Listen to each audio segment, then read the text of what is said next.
waking you up to the UAE's conversation.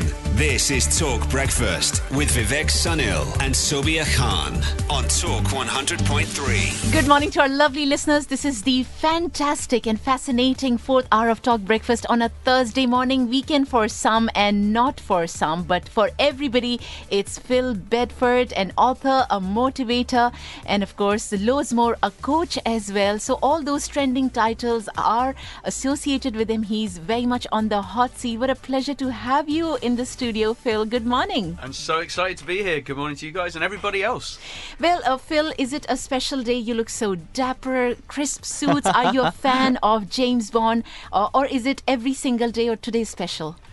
Well, for me, it's all about the mindset. If you're doing and talking professionally, you've got to be dressed professionally. You have a beautiful mind, I must say that. So when you write the book, you dress well as well? Maybe not when I'm writing it. but especially even if I'm working, from home, the minute I get into work, I get into a suit to get the mindset. Yes, even if you're writing at night, you are in a, I think, lovely night suit. But suit has to be there.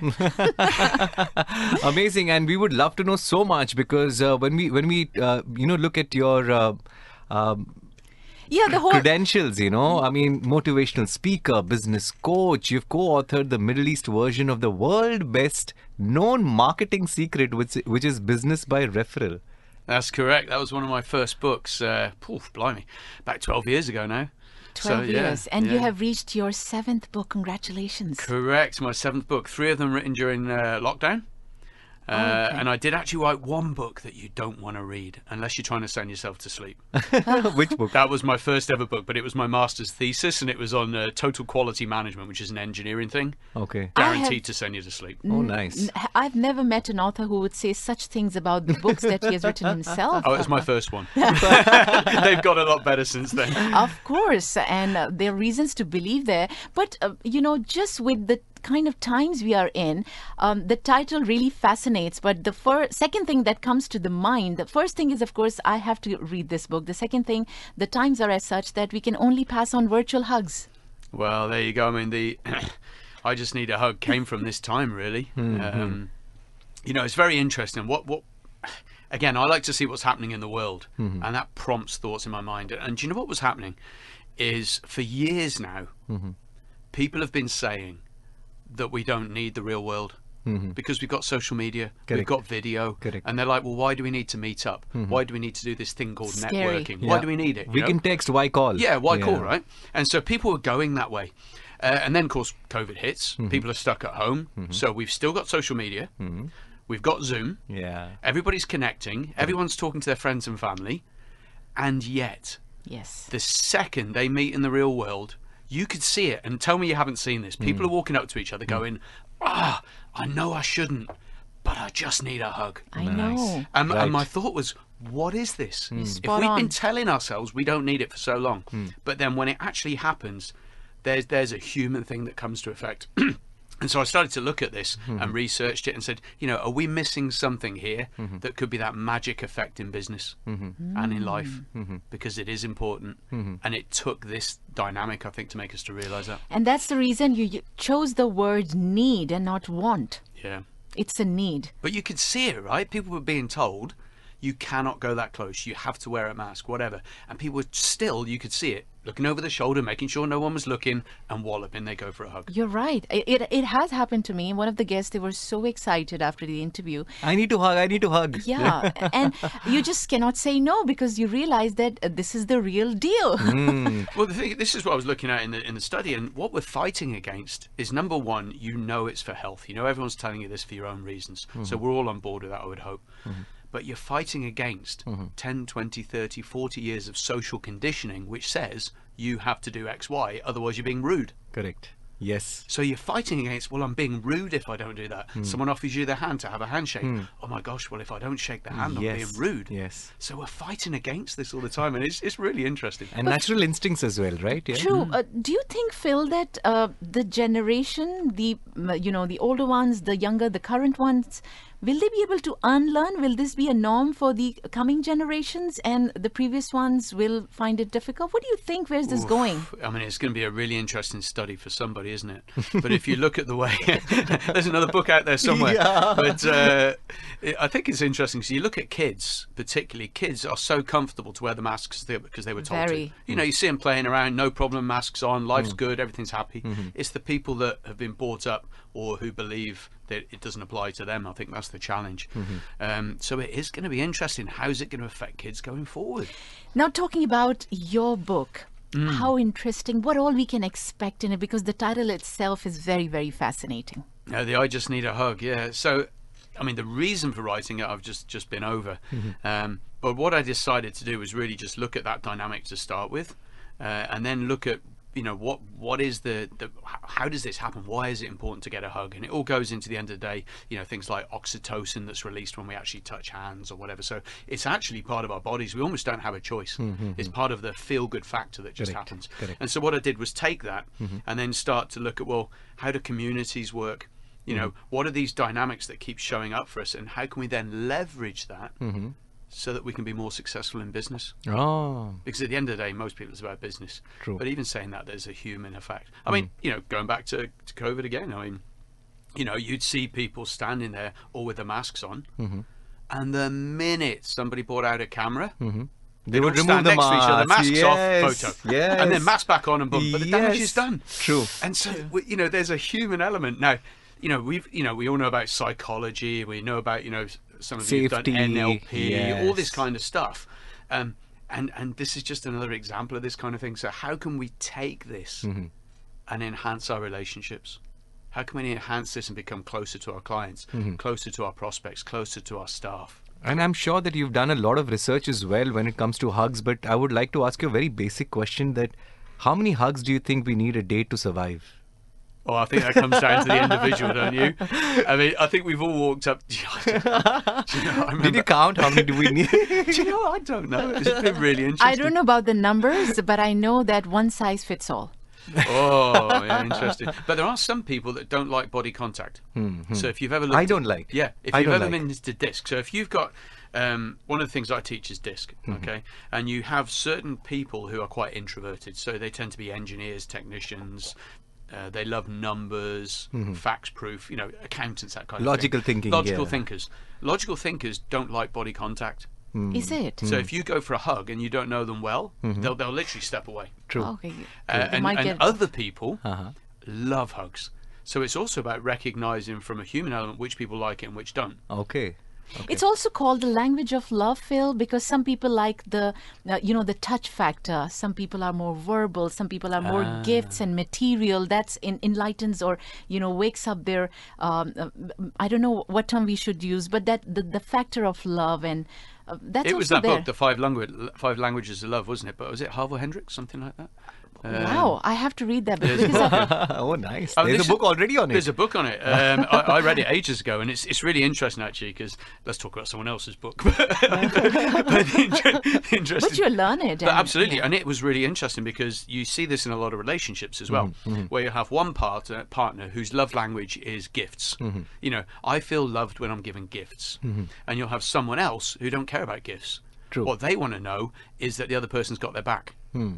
And someone else would be like, "Well, I need to hear words of encouragement." Appreciation. So we've all got different love languages. Support. Correct. Yeah, and one of the reasons relationships break down is because they have different love languages, and they treat the other person in the way they want to be treated. Nice. So they give gifts, but the other person's like, "Well, they don't love me because they're not saying the right words to me." And then true. culturally as well, like father and son, you will not, in some cultures, they'll just have a handshake that good True. on you, mate. Yeah. And, they won't believe in hugs and all that. It's culturally as well accepted and not so accepted. But I can feel the coach in you as well, other than the author, Phil.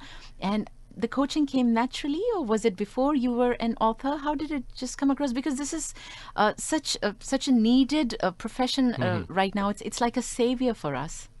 Yeah, I mean, I always wanted to be a teacher. To be honest, that was my original route, Goal. Okay. goal. But unfortunately, no one told me I needed to revise for my exams at school, so I pretty much failed everything. Okay.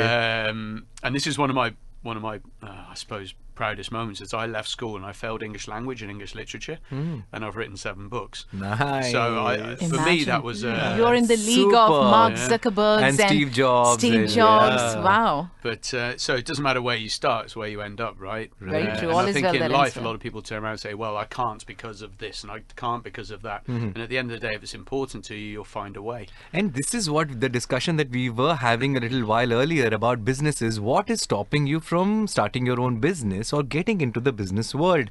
And we had, opinions like lack of funds or Fear. appetite of risk they don't have. All these questions. Hasib, we got a message from Hasib. And since you are a business coach, you will be able to answer this. That any suggestions for someone who is frightened to do business after losing a lot in business first? So that's a tough one. I mean, you'll find that most of the people who end up being successful in business have failed numerous times. Nice. Okay, so of course the challenge then is to learn from that. Yeah. And some people what don't. went They keep wrong? doing the same thing again and again and again. and expect different Yeah, results. I mean that's wasn't it? Well, ignorance is doing the same thing again and again and expecting different results, right? So one of the things I actually wrote a book on this called The 7 Deadly Startup Sins. Nice. 7 deadly startups. Hasib, you got your answer Yes, in a 7 book. deadly And startups. it's I all just- in the book, and I've even got an online course.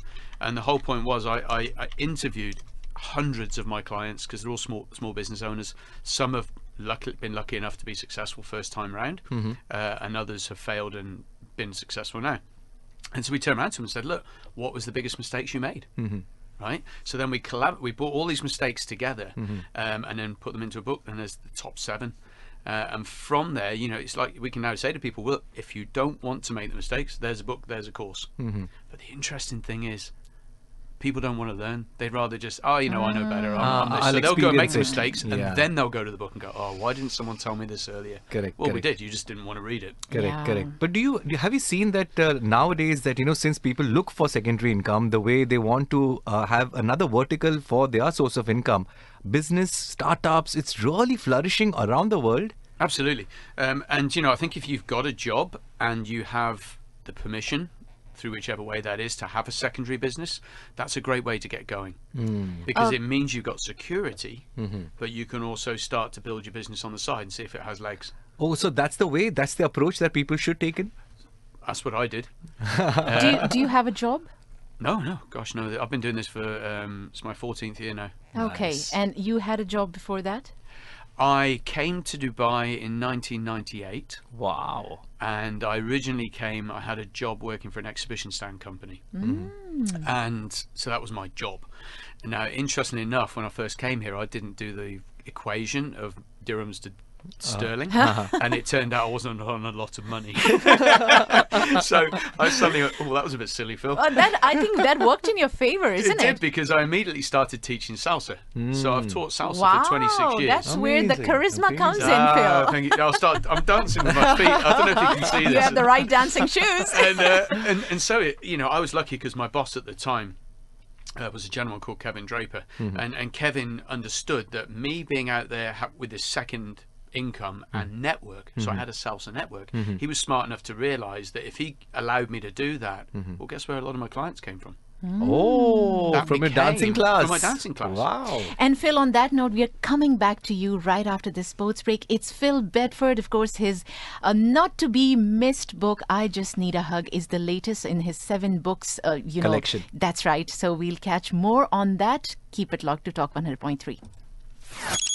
This is Talk Breakfast with Vivek Sunil and Sobia Khan on Talk 100.3. Welcome back. It's great to have you on Talk Breakfast on Talk 100.3. We've got Phil Bedford, and just like we expected, absolutely fascinating personality, a motivator, a coach, and author. His 7th book, I Just Need a Hug, and loads of questions on our screens. Oh, yes. We got a question about the name of the book as well. So on the startup, people want to know the name of the book. If you could, share it with everyone. The 7 Deadly Startup Sins. Yes. So if you're going to search that on Amazon, you type in 7 Deadly Startup Sins, but important is the V is the number 7. Okay.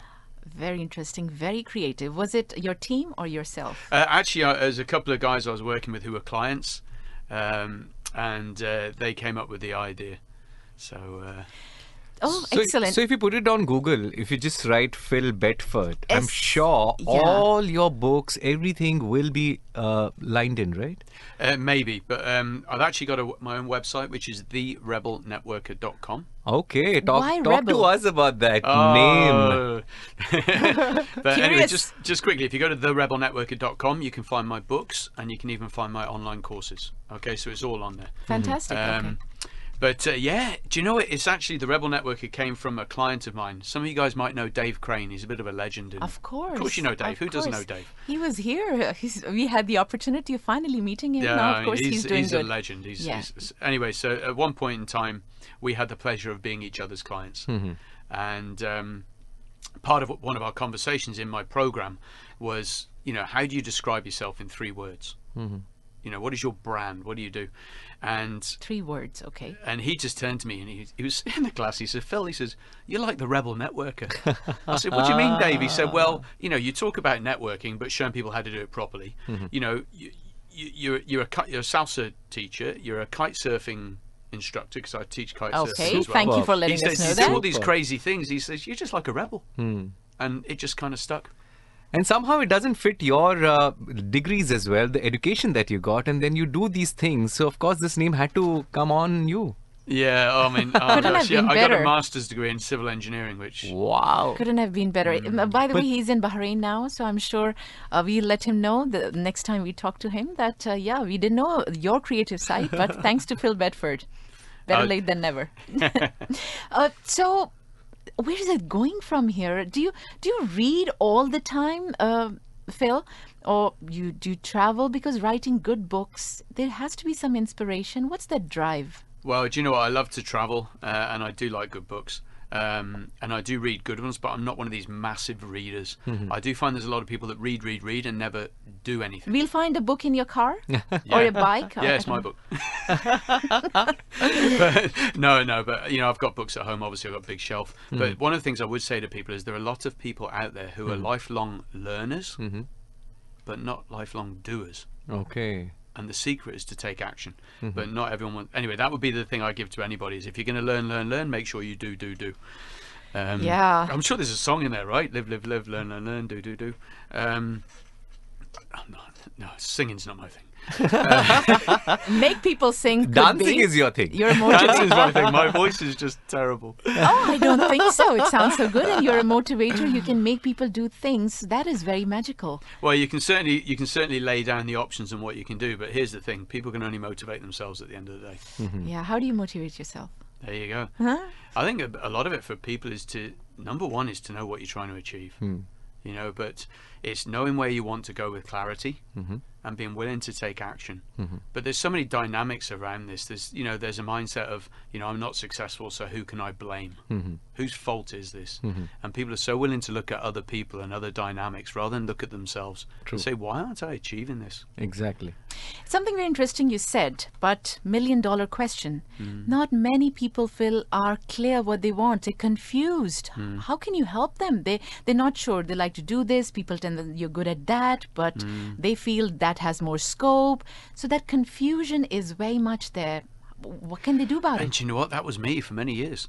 There you go. Even know, better that- answer. That's why I did my master's degree in engineering, because I was told I had to get an education. I was Yeah, so told that you I get a needed good to be job. there you go, right? And a lot of Yeah. people listening to this would have been told the same. True. You've got to be an engineer, you've got to be a doctor. Correct. And a lot of that for me was because I didn't really know what my passion was. It was, okay, let me at least get as qualified as I can True. to give me options. But what I found was my path became apparent to me when I was around people. Yeah. So here's the thing: if you and this is one of the top secrets if you want to start your own business, and even if you don't want to start your own business, if you just want a better quality of life, Drum roll. Right, drum roll. One of the top secrets. Top secret. Let me take a video. free. Let me take a video. All Top right, so do secret. you want me to- By Phil. Top secrets It's in coming, life. It's coming. Here we go. It's coming. Be around people that make you better. Can you say that again? Be around people that make you even better. Nice. So here's the thing. Napoleon Hill said this. If you take the 5 people you spend the most of your time with, add their income together, Okay. divide that income by 5. Mm-hmm.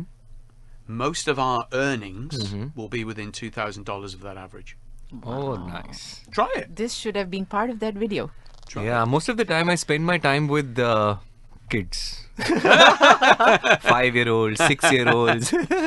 After I go Their future home. income, you can. But it's true, right? And one of the things I talk about in my programs, in the Ascentive programs, and particularly in Ascentive Pro, is how can you start to surround yourself with people who have been there and done it, made the mistakes, they're higher revenue earners, so you can learn from them. And unfortunately, a lot of us, we surround ourselves with the other people which are making us feel good, because we feel like we're the number one guy, the big fish in the small pond. True. So we feel good, but we're not pushing ourselves. Nice. So how do you become and surround yourself? Because we become, think about this. When you're at school, who do all the smart kids surround themselves with? Toppers. There you go. Teachers. Who do all the troublemakers surround themselves with? Yeah, the backbenchers. Yes. The rich kids. Rich kids. The rich kids. The poor kids. So the thing is, you become the average of your environment. So what we need to do is change our environment. Now, this doesn't stop us giving back, helping, doing charity. It doesn't stop us doing that. But we ourselves need to become a higher average. So if you want to start a business, in my opinion, if you want to do better and challenge yourself more, if you want a more positive mindset, go and hang around people that are there. Okay. So that's what we call networking up. And that's how you'll Your reach company. your potential. You're saying that's how you'll unleash your potential when you mingle with a lot of people. Exactly. No, because people of similar right- mind or where That's you how want. you'll find similar out. yeah. mindset or the mindset you want. So my what I do for a living here every single day is I build communities of entrepreneurs who have a common theme that they all want to be better, not just in themselves but in their businesses, and they're willing to invest in that future. Now, we all know people that want to be better and do better, but they're not willing to invest in themselves or their True. future. They Yes. continue to do what they've always done.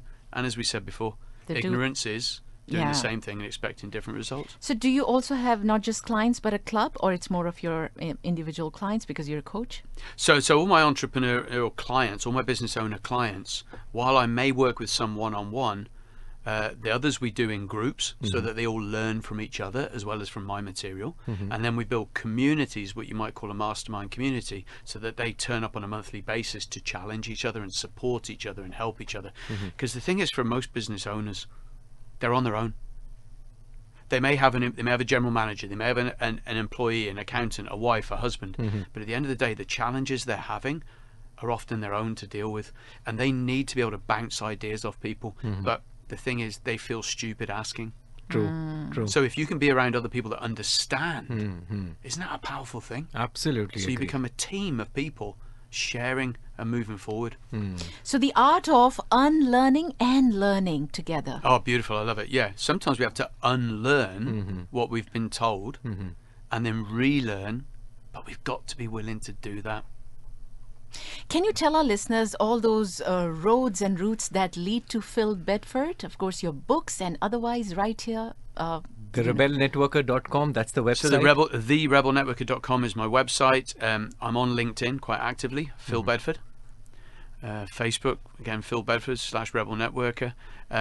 What I would say, if anyone wants to connect with me, please do. You know, I just love connecting to new people. Strangers are just friends I haven't met yet. We are in strangers category of friends now. Wow, I Little think, bit of I think both. we're moving in the right direction, guys. Nice. But just reach out and let me know that you were listening to this show. Of course. So I have a point of reference, and, And- I'd love to connect. And how do people learn salsa from you? So not at the moment. No, yes, maybe a book or two in the future. But as soon as we're obviously able to do that with all the guidelines we've got, because it's also important for me to be playing along with that. My classes are at Seville's, so Seville's restaurant, As Waffy always. City.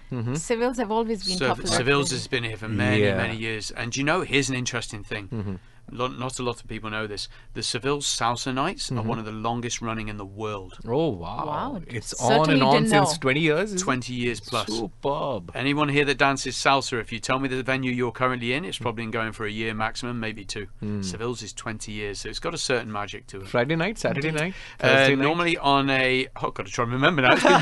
It's been 2 years since we did it. It's been long, yeah. Yeah, but I think it's normally a Tuesday night, but we need to look with a new weekend. But Great. as soon as we're allowed, we'll be back there. Excellent. Very, I think, fascinating personality, Phil, not just professionally, but otherwise as well. That connection is very strong here for the first time, and very generous side of Phil Bedford, because he got us books. And we would love to have something, scribbled by yourself. And thank you so much. No, my absolute pleasure. It's been real fun to be here with you guys. All the very best. Anything interesting in the pipeline that you'd like to share? Is there something you're working on, and maybe a book or some other? Well, I think I've done enough books for a while. But my big thing now is I've got these courses online. So a lot of people just want to have access to me but can't for some reason. Maybe it's cost, price. So I've developed a couple of online programs so people can get access to my brain much more cost effectively. But the other thing is actually, and this is interesting, if you do have people out there who are looking to start their own business, I'm looking to build my team. Nice. So if people want to start their own business, but they don't want to have to think of what to sell, how to do it, but they want support, the great thing about what I do is I have a franchise, which means that people can get all the tools. They just need to have the mindset and get involved. Brilliant. Amazing. This is incredible. Thank you for the breaking news at the end. And like they say, all is well that ends well. This was fantastic.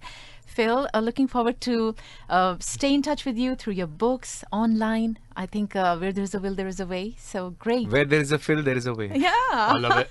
Thank you, Phil. Yeah, the next